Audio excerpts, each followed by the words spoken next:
Good morning. Welcome to the fish locker out on the pier again. Now, what I'm going to be doing today is I'm going to be trying to use some of those live prawns I've caught on float or fished on the bottom. Try and show you some bass. Now, at the minute, I've got the first rod out. Just cast it out maybe 50, 60 yards. Like I say, whenever I get to a mark, I always like to get a rod out straight away. Then I've got something fishing while I set up everything else. That's fishing a Wessex rig, just, I don't know, short lob, and it's got a prawn fished on the bottom in one way and a prawn fished at the top another way. I'm going to show you how to bait up those prawns. One method is lightly hooking it. It's best used for a float. The other hook method is for casting at distance. If you hook it lightly and you try and cast it, the prawn just slides off usually. So if you hook it this way and lash it on with elastic, it lasts longer. It'll make sense when I show you. There are a few different methods of float fishing that you can use for these prawns. Now, the first most simple way is to use one of these floats, just like a cheap mackerel float, I don't know, cigar float, stick float, whatever you want to call it, and you rig it like this. You have some mono to a swivel, then you have a couple of beads with a weight either side. Now, the size of the weight depends on the size of the float. If the weight's too heavy, the float will just sink. If the weight isn't heavy enough, the float will float like that, not like that. And all you do is you set the depth at which you want your float to fish at with some of this. It's called power gum. It's basically just like elastic, like an elastic cord.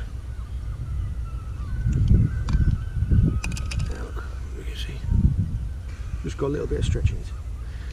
And all you want to do is you just tie a uni knot with it around the mono. So just create a loop and then go through it 4 or 5 times. 1, 2, 3,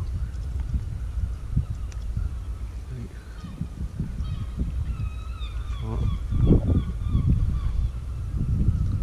5. There you see, and all you do, wet it, tighten it down. Then, now you want to tighten it, but don't over tighten it because you'll just snap the elastic.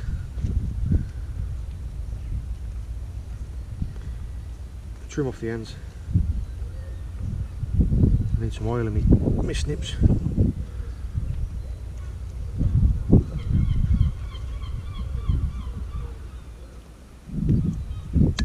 Like that. And now the float will stop there. It's a stop knot. And the best thing about this is, if you want to change the depth at which the float fishes at, if you want to make it fish shallower, all you do is slide it down like that. If you want it to fish deeper, just slide it up. There's one method. The other method is using the same type of stick float, like this. But all you do is you just contain the whole thing inside a little runner like that. Now, this means that you can't alter the depth, you can just set it. You can make your hook length longer, but generally I like to fish with like a 2-foot hook length, so this will be fishing 3 foot below the surface. It's good for casting, it won't slide, and if you're fishing over, say for instance, if you're running a drift over a set of kelp, or you're fishing just from the back of your boat and you don't want to alter the depth, that's real simple. And all you do is just clip it onto a swivel like that, and you're away to fish. Now, you can use bubble floats like this. They also come in different colours. Now these are good. This adds casting weight. You can fill that up full of water like you used for mullet in the mullet video. You can half fill it full of water, which adds casting weight, and it floats because it's got air in there. These are good because you can see them from a long way off. I'm not going to use them yet because it's still not fully daylight, and I find that these are harder to see than these. The two different methods I use for baiting up live prawns is like this. One of the things you can do is you use a circle hook. These are great because they're pretty much self-hooking. As soon as the float goes under and the fish takes it into its mouth, as soon as you can tighten down, or as soon as it runs far enough to tighten the line, the hook spins round and hooks in the corner of its mouth. And the circle shape does help to keep the prawn on. You see, it can be quite difficult to hold. All you want to do is slide it through.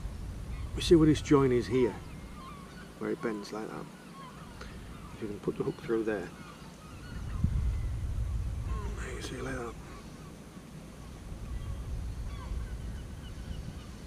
Now the prawn can still flap around, see, and that flapping creates not only sound but movement. The bass go crazy for it. Now you won't just pick up bass with this. I've just had a bite there and it wasn't really a bass bite. With a bass bite you'd expect the float to go poof, disappear. This one just started walking off in the other direction. It was drifting this way and then went nope, and then went off. And when I wound down to it and struck into it, there was just nothing there. It was strange. It was, could have been anything. Could have been a mullet, could have been a little tiny pollock, could have been anything. You can see there, look, this guy's still very much alive on a circle hook. The other method is for when you're going to be casting them a fair distance. Now this works really well to present a dead prawn as well, so if you've got some live prawns and one or two of them have died, you can use them for this. And all you do is you get one of the prawns like that, and you're going to start threading the hook up its body that way, so eventually it will be on the hook like that. This is quite fiddly. With these little guys that are going crazy, it's not the easiest. But you start just at the end of the tail,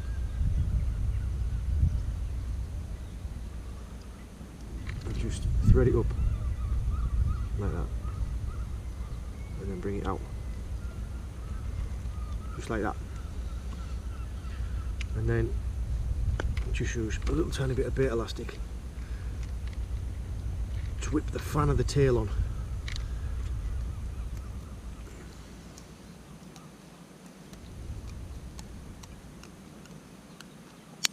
Just like that. There you go, perfectly presented. This works really well like the bottom of a Wessex rig, which is how I presented the baits out there like that. I hope that helps.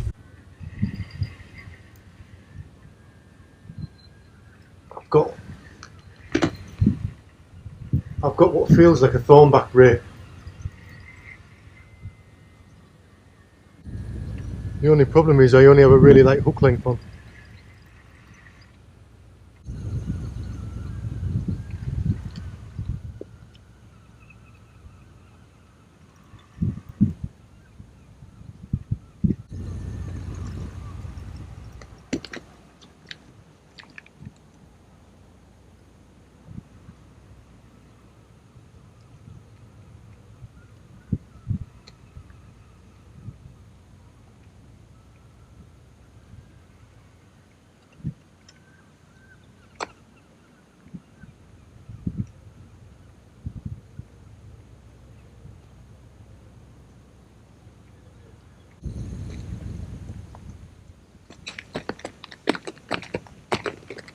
It's a nice thornback ray, but I'm going to have to walk it round to the steps.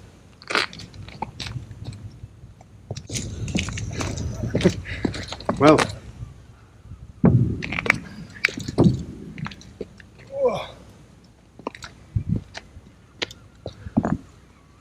That was a turn up for the books.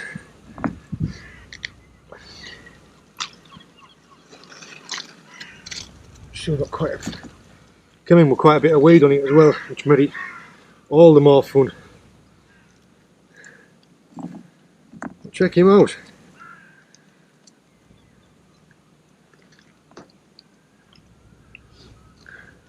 Live prawn. Took a thornback ray.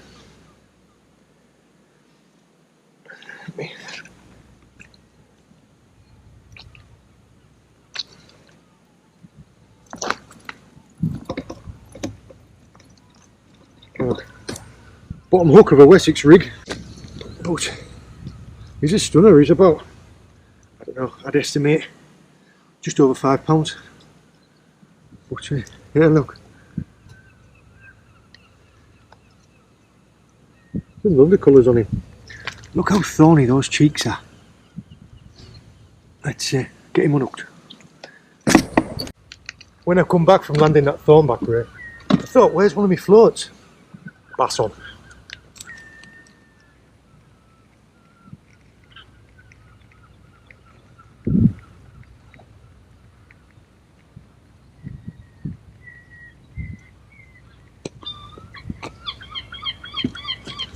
Check it out. I was looking around and I was thinking, I've got a floating machine. There, look. Circle hook. Hooked perfectly underneath the chin. It's there, look. Hooked it in the side of the scissors. The hook's turned round on it. Perfect. Right. This guy's. There, look.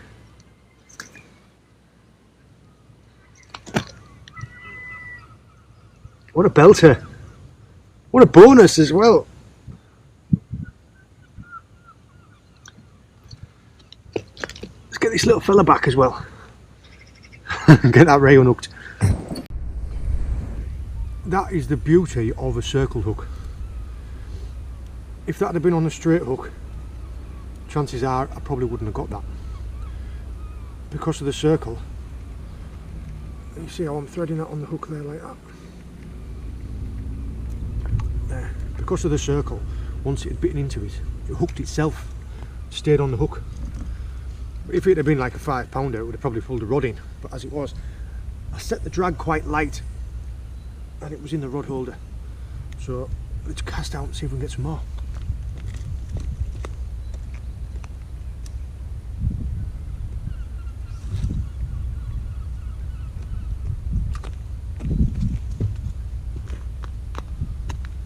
I don't know if you can see there.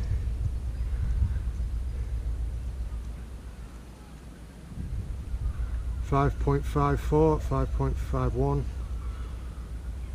call it £5.5.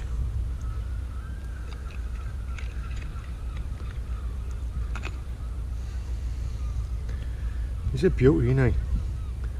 Them thorns. You see, look. See these here? These are called the claspers. This shows you that it's a male. And you see where it's starting to go pink on the edges, like the edges of its wings. It shows it's getting a little bit stressed out. So we'll get this guy put back in the water.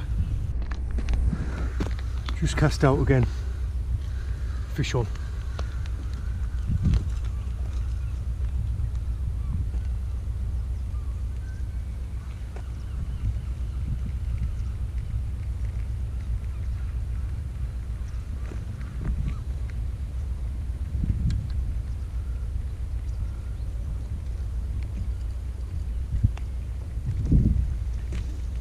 There we go. You can even see part of the prawn that's left. He was well hooked. There you see, another stunning little schoolie bass. I do love catching these. They're gorgeous, aren't they? They're covered in spines. I mean, each one of these is a spike. They've got a big spike on the back of their gill as well. Each of their fins has got a little bit of a spike on. The spikes on the side of their gill plates is what they attack prey with. They come up alongside and then jab them with these and stun them and then come round and finish them off. But the beauties, aren't there? Let's get back and see if we can get some more. Just missed a brilliant bite. Float just disappeared. Came back with this. You can't win them all, can you? But this was on. You know, the self-contained method. And what I did was I've actually added a couple of BBs to the line just to give it that added sinking weight. Now I just had a little bit of a mad flurry there. Having trouble keeping up. We'll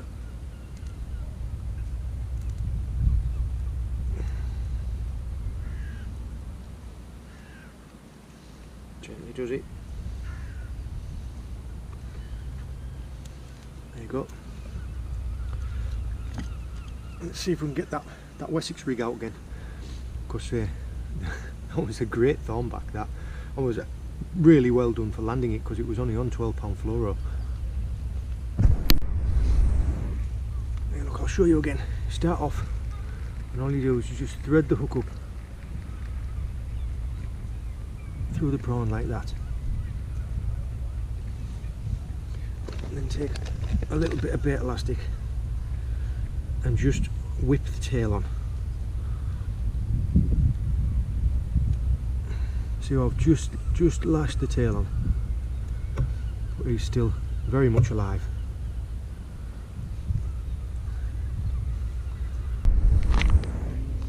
I'm just going to quickly talk to you about the types of bites you get with your floats. You set your float up so it sits upright in the water there. It's got about this much sticking out, so it's just bobbing along. Now the float can either bury completely and it just goes straight down. That's a really good positive take. But that's only if the fish comes up and takes it and goes back down again. As the bait's moving along the water, if a fish comes and takes it and either swims up or just swims along, your float, instead of going down, sometimes kind of lays over or just starts walking off. Now you have to be paying attention to what your float's doing before the bite to be able to really notice this, because it can either be drifting this way and it'll either stop or move back again, or it'll speed up. Fish on again.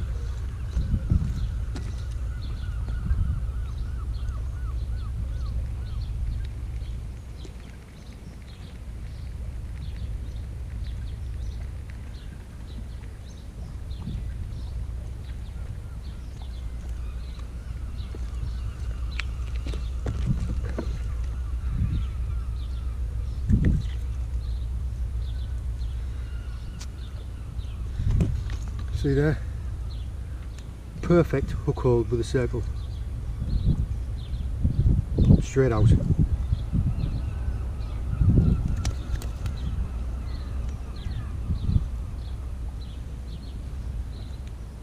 The crackers, aren't they? I don't know what this one is, maybe £2, £2.5. Well, I wasn't really expecting that. I was fishing my Wessex rig at distance. I just retrieved it to change the baits, and I found this guy on there. Greedy little, greedy little sod. He's taken one of these. I think they're a Cox and Roll. It's either a match hook or no, Cox and Roll specimen or specimen wide. I can't remember. But yeah, a little black goby. A pretty little fella, isn't he? Greedy. It was a greedy little fella. Well, that's it. That's it. I've got the last of my prawns out, and just missed a bite on the float. So what I've done is I've made myself up a little tiny like scratching rig. Put some little tiny bits of ragworm on like this. And no sooner had I dropped down, bear in mind I'm only fishing 4 or 5 feet. No sooner had I dropped down than picked this guy up.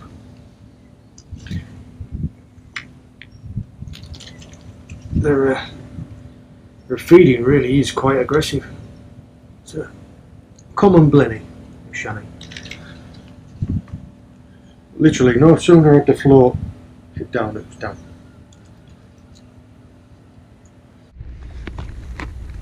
Coming to the end of the session now. It's been a good little session. I can't remember if we've had maybe 3 bass, a thornback ray, a couple of little bits and bobs on a scratching rig. I'm just going to show you all I've done. I've shown you the 2 different float methods that I use, either like a free running float so you can set the depth, or a set depth float where your float is inside like a little slider. And because you can't change the depth like that, you can just have a longer or short hook length. All I do is I have 2 or 3 hook lengths on here. You can see that's a circle length, that's a circle hook length, that's a little one. See, this one here is about 1.5 feet. I'll just keep 4 or 5 pre-made hook lengths, not only in case one of them gets damaged, I can just swap one out really quickly, but if I'm set at depth and I want to fish really deep, I'll have like a 3 or 4 foot hook length. If I want to fish really shallow, I'll have a foot hook length, and all I do is just clip one on, clip one off. Once again, sliding float scratching rig, and he is a pretty little ballan wrasse.